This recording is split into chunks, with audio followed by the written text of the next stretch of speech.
The amazing drama you're about to see is a matter of human record.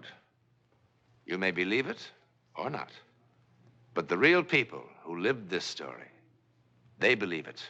They know. They took that one step beyond. Alcoa presents a new and unusual kind of television program that takes you just beyond the world in which you live. Alcoa presents Aluminum, from the world's leading producer, Aluminum Company of America, who creates new and unusual uses of this wondrous metal for the world in which you do live.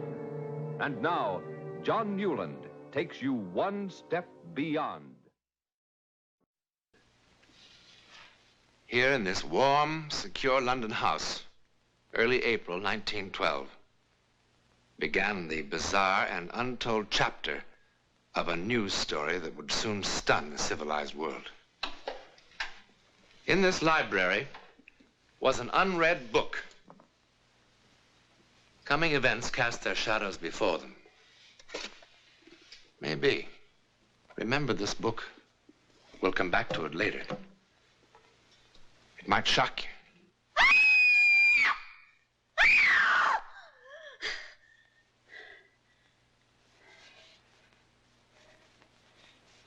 Mother.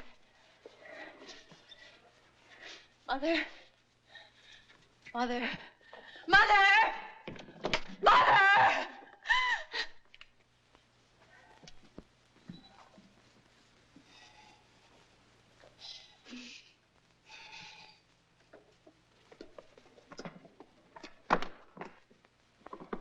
What is it? What's wrong, dear? It was water. Dark water. I was drowning. I couldn't swim anymore. I was drowning. Oh, you've just had one of those old-fashioned nightmares. Oh, no. I don't blame you. All this excitement about the wedding. No wonder. Eric was there. And I couldn't find him in the dark. And the water closed in over me. What does it mean? Nothing. Absolutely nothing. And in 4 days you'll be married and in Switzerland on your honeymoon. The happiest bride that ever was. And you can't drown in Switzerland. Nobody ever does. All they do is bang into trees on those foolish skis. But drowning? No. It was all so clear to me. And I could feel the water. It was like ice. Now, if you must dream, I order you to dream only pleasant things. Eric, your wedding dress, and how happy you're going to be. Promise? That's better. Now, come on back to bed. But I couldn't find him. I couldn't find him. Now, that is enough, darling. And I shouldn't worry Eric with this. He's been trying so hard to make everything wonderful for you. There. Now. Good night, dear. And no more nightmares.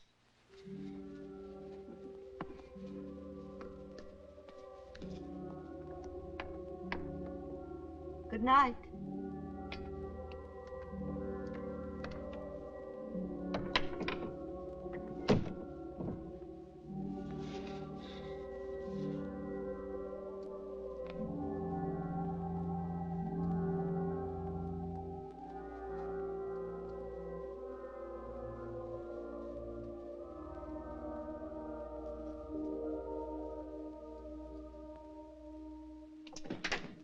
Good morning, Emily. Is the future Mrs. Farley about? Grace? Eric. Well. I know it's early, but I wanted to see what my wife would look like in the mornings. Ugly. Would you like some coffee, darling? I'd love some. You like surprises, don't you, darling? I love them. Come on, surprise me. It's about our honeymoon. The honeymoon? We're not going to Switzerland.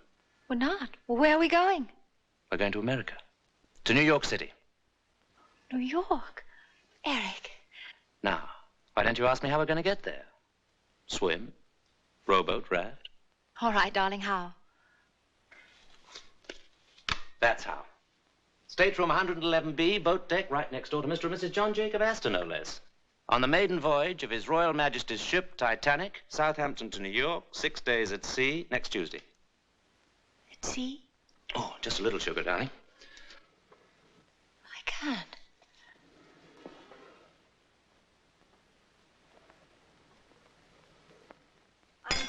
I can't believe it. I can hardly believe it myself, but the office has connections. Oh, you lucky children. You sure you won't miss Switzerland? Oh, Switzerland will keep. But the Titanic, our honeymoon, that's once in a lifetime. The paper's full of nothing but the Titanic. Listen to this, Grace. RMS Titanic, the world's largest and most luxurious liner, is writing a new and glamorous chapter in man's conquest of the sea. By virtue of her 5 watertight compartments, she's being hailed in marine engineering circles as the unsinkable ship. Her first passenger list makes her a floating home for royalty, statesmen, international society, and stars of the theater and the arts. And Mr. and Mrs. Eric Farley, who are absolutely unknown. And absolutely in love.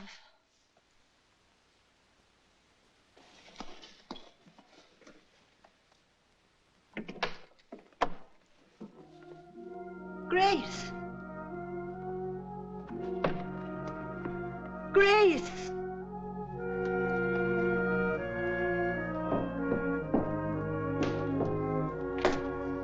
Grace, what is it, darling?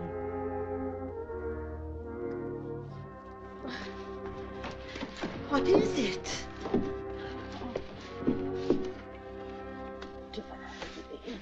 Mustn't. We can't go on that ship. It happened again. I dreamed. Now, darling, I do wish you wouldn't. I saw the sea, the cold sea. Oh. There were people struggling in the water. Really? Sinking, dying. Grace. And then a huge ship slid down. Down. Now, it's just a bad dream.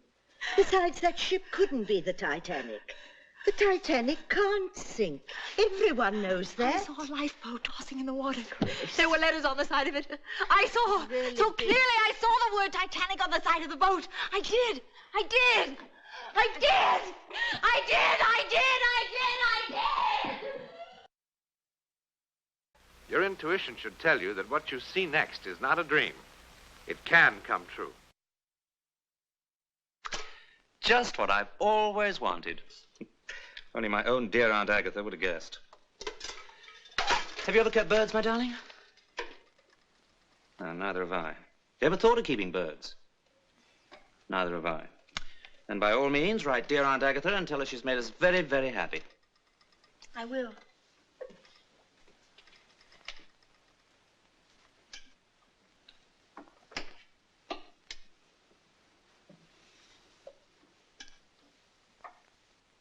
I know all about last night.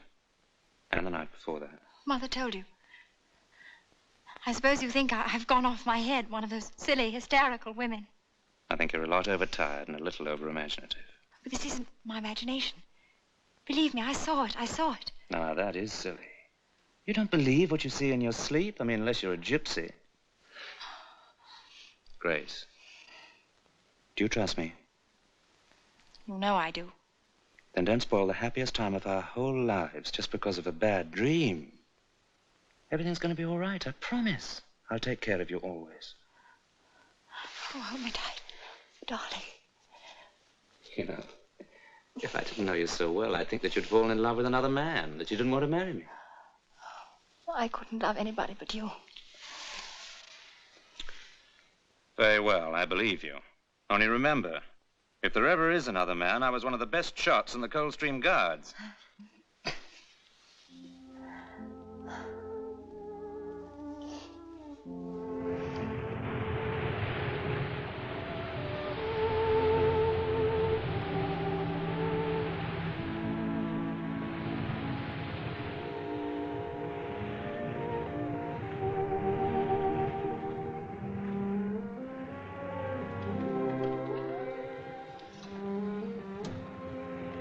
Are you asleep?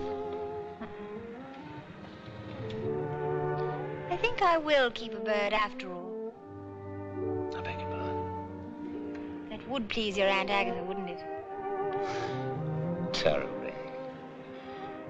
Did you have any particular species in mind? Oh, a lovebird, of course. Well, naturally, lovebird.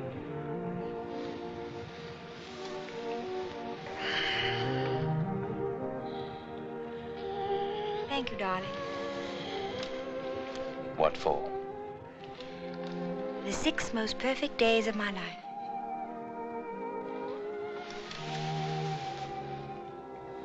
How lovely you are.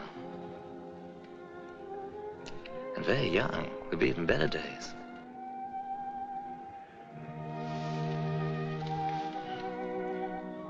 You've forgiven me, haven't you, for those silly scenes I made? I've forgotten the whole thing. I'm glad. Such awful, ridiculous dreams. It wasn't a dream at all. I was wide awake when I felt there was something wrong with the ship. Quite wrong. I know you'll laugh. And I don't blame you. I was in my cabin this afternoon. I imagine it was around 4 o'clock when I heard this terrible sound. What kind of sound? It was a terrible grinding sound, as though the ship had suddenly struck some immovable object. The whole boat seemed to tremble with the impact.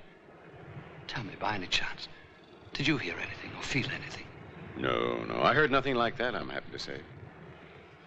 You know, it's probably your imagination, or more likely, indigestion. Now, why don't you see the ship's doctor? He's a good man, I'm told. I'm all right physically. It's just that for the first time in my life, I'm afraid. I'm afraid even for the next few hours. I don't know what I'm afraid of. It's as though something in my soul. You know, if I weren't such a hard-headed realist and I were at home, I think I'd call on my minister.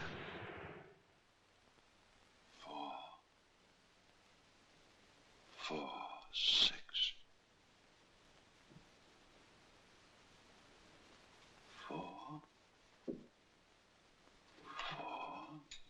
6.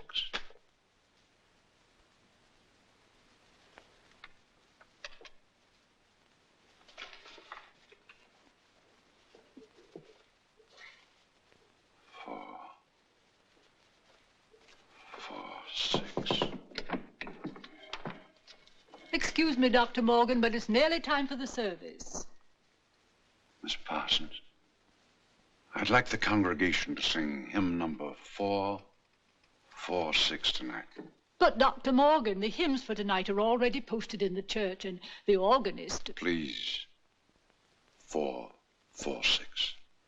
I didn't know that was one of your favorite hymns. It isn't. I don't even know the words. I simply know that we must sing it tonight.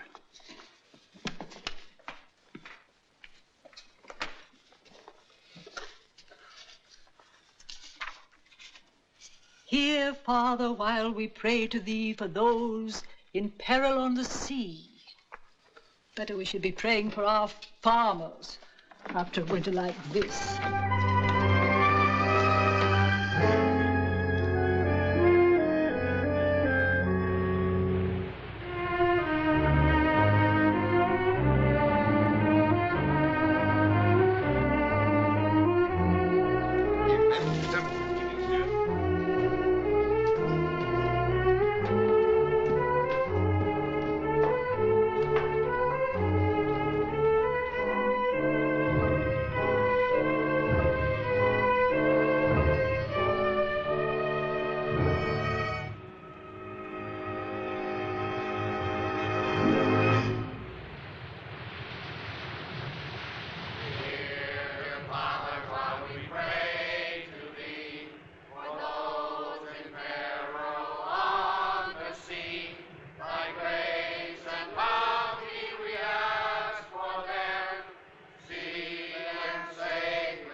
At sea, one almost forgets it's Sunday. What is it, darling? Nothing. You're cold. Come to bed.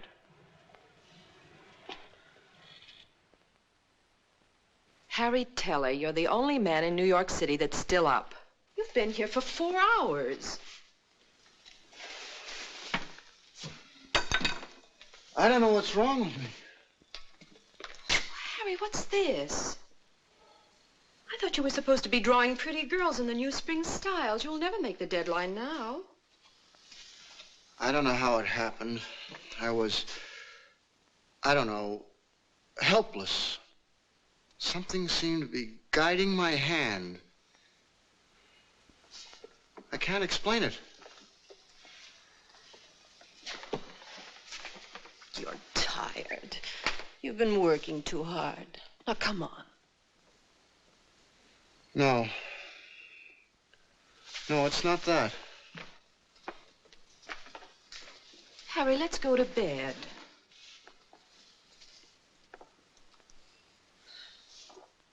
You know, this drawing, it's awful. I don't know who would want it. But you know something? This is the best work you've ever done.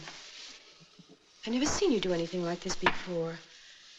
All of this detail in here. And Harry, what is it? Your hands are like ice. The water in the drawing was cold. Icy cold.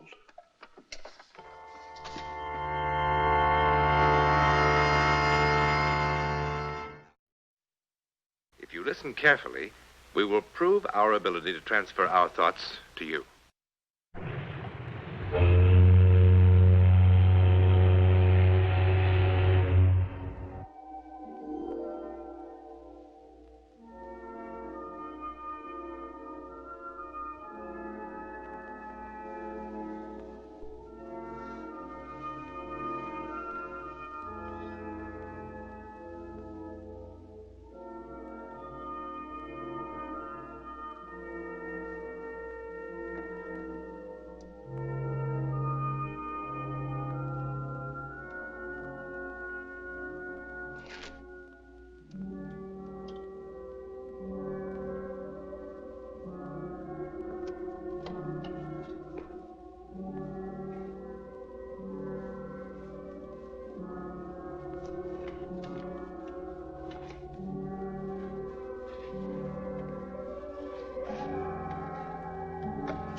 The devil are you doing?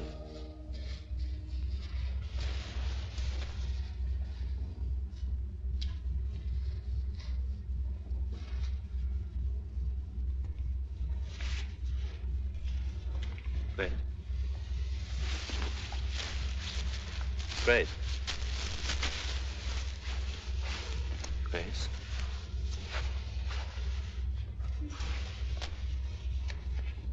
Grace. What happened? What's the matter? Everything's all right now. You come back to bed. I don't understand. I was sleeping and someone was screaming, hurry, that we need warm clothes. And I must... What's wrong with me? I must be losing my mind. Oh, I'm losing my mind. Darling, you're driving me out of mind, you know. Look, I'm not John Jacob Astor or a member of the nobility. I've saved for 2 years for this trip, wanting it to be a perfect honeymoon, and to have it spoilt by such childish nonsense.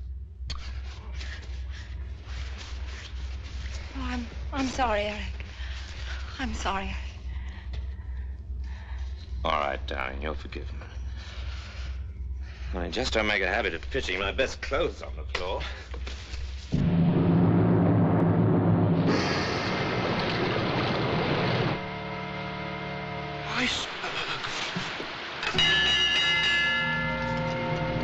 Iceberg, get ahead! Iceberg, get ahead! Iceberg, get ahead!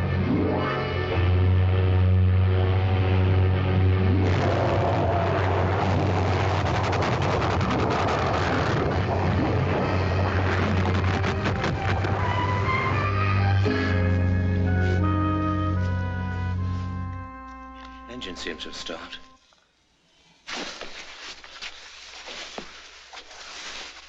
You all right?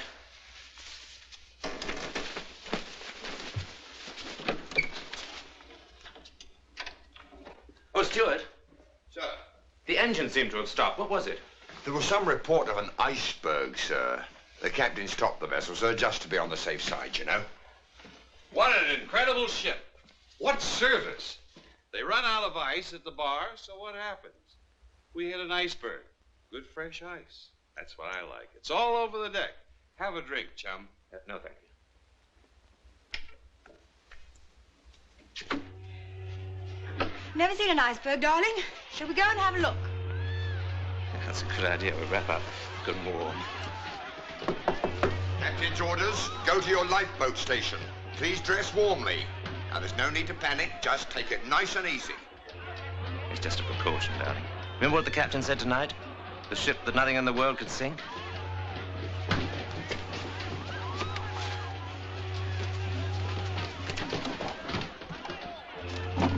What are you doing? Trying to impress an iceberg with your jewels? Just in case we might not be coming back. Oh, come on.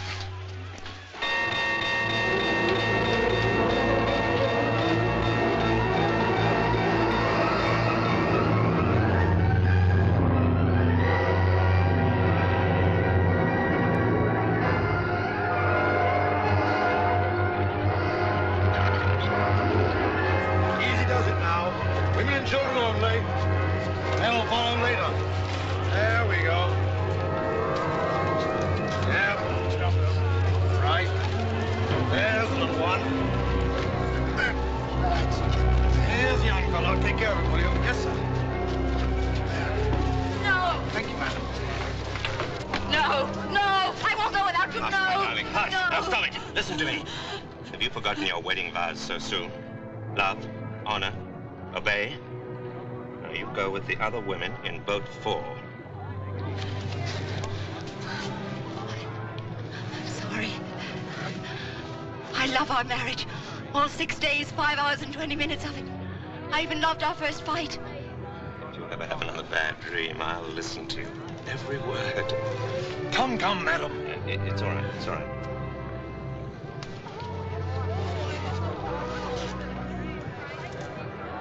Good night, my love.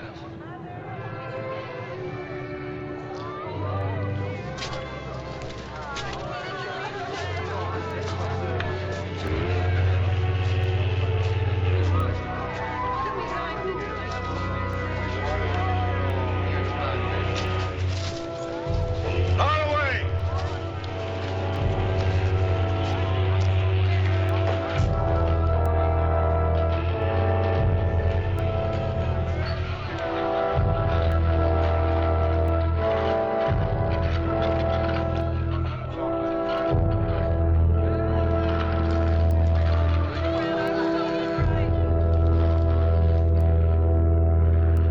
Eric Farley never came back to this house. Over 1,500 people perished that dreadful night aboard the Titanic. Eric Farley was among them. You've seen some of the unexplained supernatural events surrounding the life and death of a great ship. Now, do you remember this book? It's a novel published in 1898, 14 years before the ill-fated vessel was even dreamed of. The title, Futility. Its author, Morgan Robertson. It's a story about the largest liner ever built, carrying on its maiden voyage the rich and great of the world. Then, on an April night, it struck an iceberg. The vessel in this book was 70,000 tons. The Titanic, 66,000 tons. The length of the ship in these pages, 800 feet. The Titanic, 882 feet. Both made 25 knots. Both carried about 3,000 passengers. Both liners had lifeboats for only a fraction of that number. And both were considered unsinkable. Oh, one more thing. The author called his ship the Titan. In a moment, something else to think about.